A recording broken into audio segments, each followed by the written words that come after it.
I like that. I'm glad you do. I thought it was appropriate. So,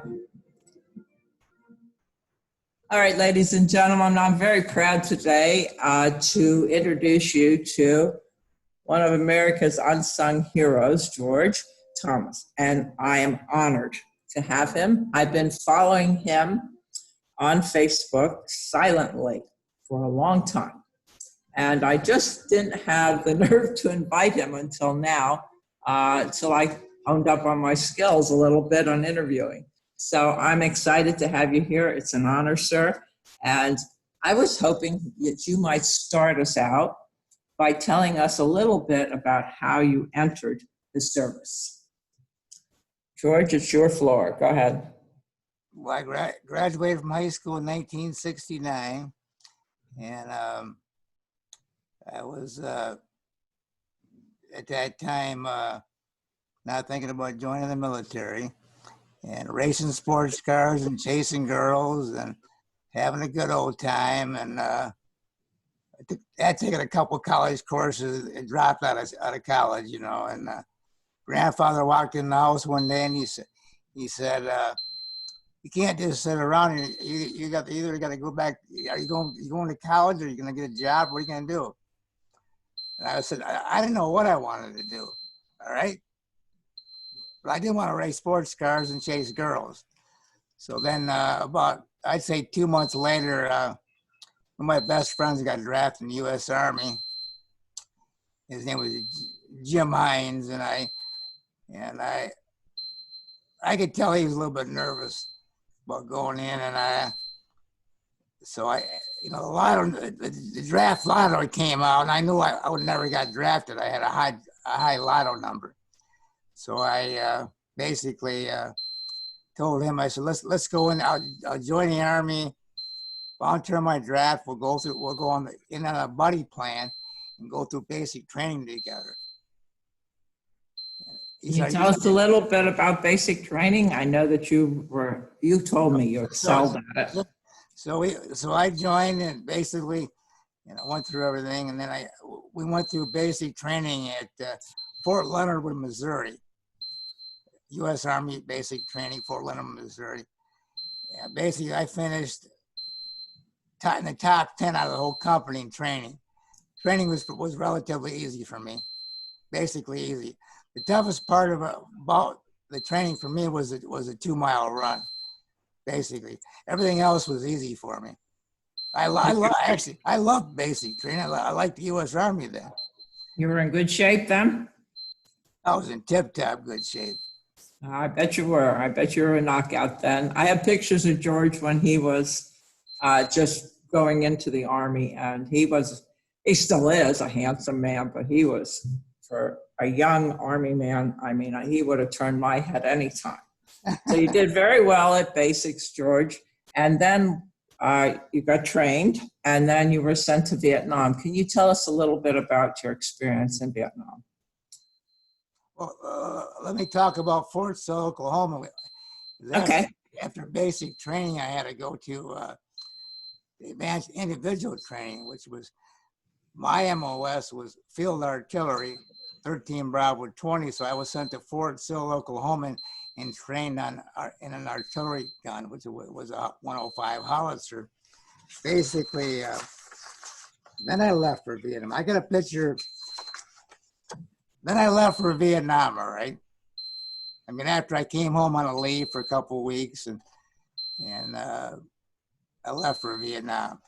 I flew to Oakland, California, stayed in the terminal there, they call their names up, and flew off to Vietnam. Basically, I got a picture here of the gun I was on in Vietnam. This is me on LZ Center. I don't know if you can see this picture real well or not.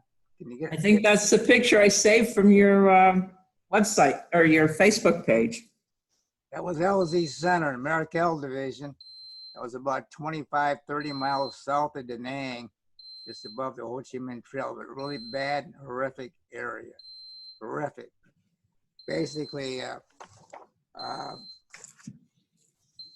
I got a couple other pictures. You probably got them. I don't know if you got them or not. This was on LZ. Oh, go right ahead. These people haven't seen them. this was on LZ Young. I was 19 years old. This was on LZ Young. And the reason Okay, girls, stop drooling. the reason I'm smiling in this picture, the guy took the picture with a Polaroid camera. I was leaving to go on R&R to Sydney, Australia. Otherwise, I never smiled in Vietnam. Mhm. So, but how is that picture coming in up here? I am sure those pictures are melting my female audience today. You're a very handsome young man. This is basically on the same base. This is 3 of us slept in this bunker here for several months. Oh my. Yeah, that's me in the back of the bunker here. The reason I took these pictures, Linda, was I didn't think I was going to make it out of Vietnam alive. And I sent these pictures home to my grandmother. She'd have some. Okay, can you see that one real good or not? That was great. I was telling you, I can just feel the girls swooning over this 19-year-old young Army guy. And so this was what I'm going to block out my social security. This is what a discharge paper looks like. DD 214, U.S. Army. Basically, because we've got a lot of men my age that are pretending they're Vietnam vets. You see this discharge paper? I know you're a vet, George. I had no doubt. I've been following you for a long time. But the people watching this video, they don't know that. I know. That's a DD 214 discharge paper. Basically, this is an Army combination medal I got. It says meritorious achievement in connection with ground military operations against hostile force in the Republic of Vietnam during the period from November 1970 to April 30th, 1971. That was a horrific operation we were on. Even though I was in Vietnam from October 1970 to October 1971. Can you see that real well? Oh yeah, pull it back a little bit. Pull it back. That's good. Perfect. Okay. Basically, I had to share that with you. So, hey, I wanted to show you this. I had this made before I left Vietnam by the Vietnamese, all right, in Da Nang, before I came home. Check this out. It's the division I was in. It was me up there, Maricel Division. It was made in Vietnam. How can you see that? We can see it. Yes, thank you. Got it hanging on the wall in my other room. Yeah. So you're probably glad to come home then.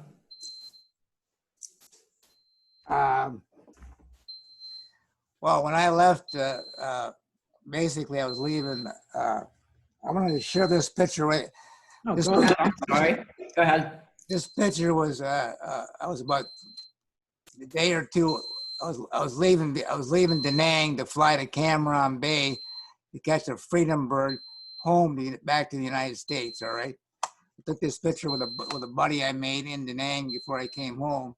Pull it back a little bit. Now you're in focus. That's me with a hot beer in my hand. You can see me I'm going short side. It means I'm short, and he's giving the peace sign. Can you see that real well or not? Back it towards you a little bit. Bring it back towards you. That's perfect. People that are listening that are not military, a Freedom plane is the one that takes you home again. Freedom Bird. Freedom Bird, yes. And I know I screwed up here. Today seems to be my day for messing up, George. I apologize for earlier, but we're getting it. That's fine, but anyways. It's such an honor to have you here, sir. Well, I appreciate it. I really appreciate you having me on here to talk to you. Basically, okay,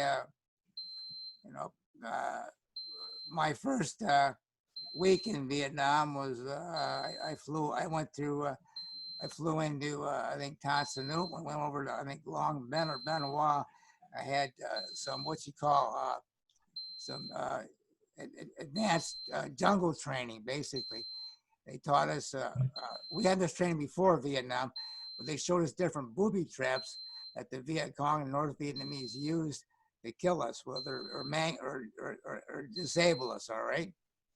So we had to go through all this training and then wait for our orders to get up.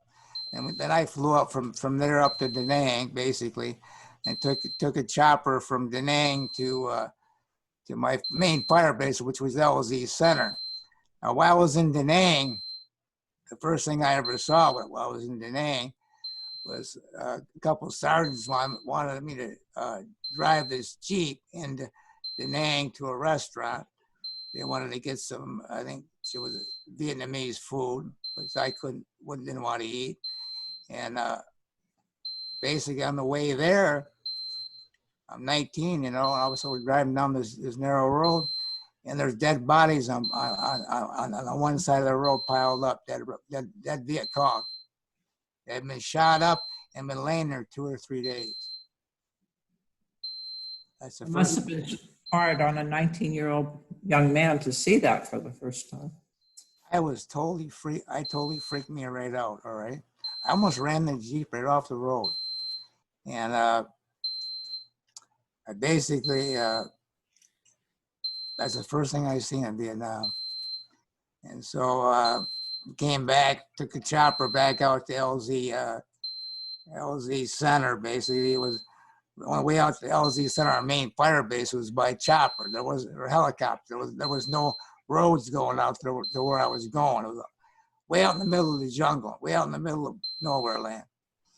And basically, I was scared to death. I was scared to death, and I was tired because I hadn't slept for days. And I was scared to death when I got off that chopper. And of course, the gun section, the battery was on fire missions at the time when we got off the chopper, a couple of us. Scared to death. And I was dead, really tired. Could hardly stay awake, and I wanted to lay down for a couple of minutes. And I went into these bunkers. These bunkers were horrific bunkers. They're just covered with sandbags and stuff. And I went in there, laid on the top of a bunk, no mattress, no nothing, no low light hardly. The guy come in and he said, "Don't lay in there. The rats run across that top bunk."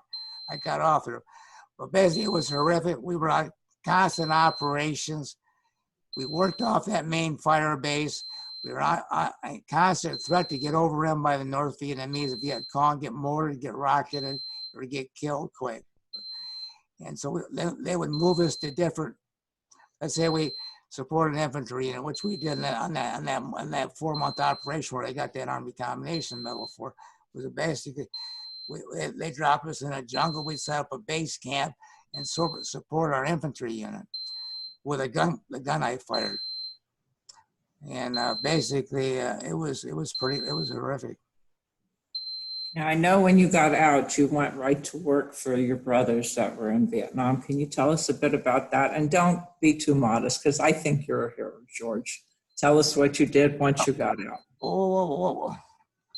When I got out of the Army, basically, and come home, I had severe PTSD, all right? I had flashbacks of the war. I had nightmares of the war. I couldn't sleep in my own bedroom in my house. I had to sleep in my grandmother's basement. She raised me, all right? I basically was in and out of hospitals. I'm talking about VA hospitals. I couldn't hold a relationship down. I couldn't hold a job down. It was horrific for me, a horrific freaking time. Finally got into therapy and started seeing counselors and psychiatrists, psychologists, and basically went from one to one to one to one. Couldn't hold a job down. It was pretty horrific, actually. Okay, well, when I'm beyond that, staying with the same therapist for years, Linda, same therapist for freaking years. And basically, that went on, as far as this, I decided to start this site for Vietnam veterans, basically, so they could come together and reunite with their brothers, all right, and sisters and stuff like that. And I wanted to educate citizens about what we went through in Vietnam with some of the pictures I post. And I wanted to talk to them about Agent Orange dioxide and other chemicals that were used in Vietnam. So I started this website to help not only Vietnam vets, all veterans, educate citizens that were in the military and people that cared about veterans. That's how I became I want to point out to the folks that now that George has been doing this forever, and he still is. And you might notice behind him that he has some equipment. George is not well, and we're going to pray for his good health. But I'm going to ask everyone here who's listening to this to remember George, because he is a hero. To me, he's a hero. I've been following this hero for a couple of years now, and I know his story, and I wanted you all to know his story. So George, from this lady, from this Navy widow, I salute you. I think you're my hero, and I'm sure you're going to be everybody's. And let me explain the feeding tube real quick, all right? Sure, go ahead. Yeah, I never smoked a day in my life. I never drank a day in my, drinking at 26 years of age, no cancer in my family, all right? I flew back from Hawaii in October 2009, and I was shaving, and man, all my friends I grew up in Walker, Michigan, died. I worked in Vietnam from cancer, and I was shaving. I had a big lump in my neck. I had two lumps. I had stage 3C squamous cell sarcoma cancer, a tumor in my throat, and a tumor in my neck. I had 36 radiation treatments to my throat, chemotherapy. The radiologist looked at me in the eye and he said, "You must have been a heavy smoker, George, weren't you? You get this type of cancer." I said, "No." I said, "I never smoked a day in my life, doctor." I says, "Have you ever heard of Vietnam and Agent Orange?" And he shook his head like this. "Yeah." He said, "You're a Vietnam vet?" I said, "Yeah." And I said, "Well," then I said to him, I says, he said, "This is the worst horrific treatment you're ever going to go through medically for cancer.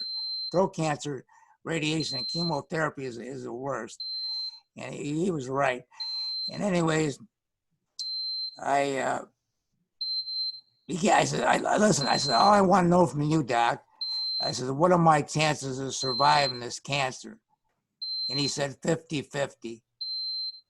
I said, you're giving me a 50-50 chance of surviving, huh? So I stayed at Hope Cancer Lodge in Grand Rapids, Michigan. I had chemo and radiation there. I lost 60 pounds. I ended up aspirating, ended up in critical condition for 10 days in the hospital after the aspiration towards the end of the radiation. Then they shipped me to a nursing home for about 2 months to get my strength back, to be able to walk again. And I had to relearn how to swallow again. And then I had to, they had me on high doses of Oxycontin and stuff and morphine. And when you get radiation, that much radiation, that causes second-degree burns to your throat. But listen, Linda, I took what I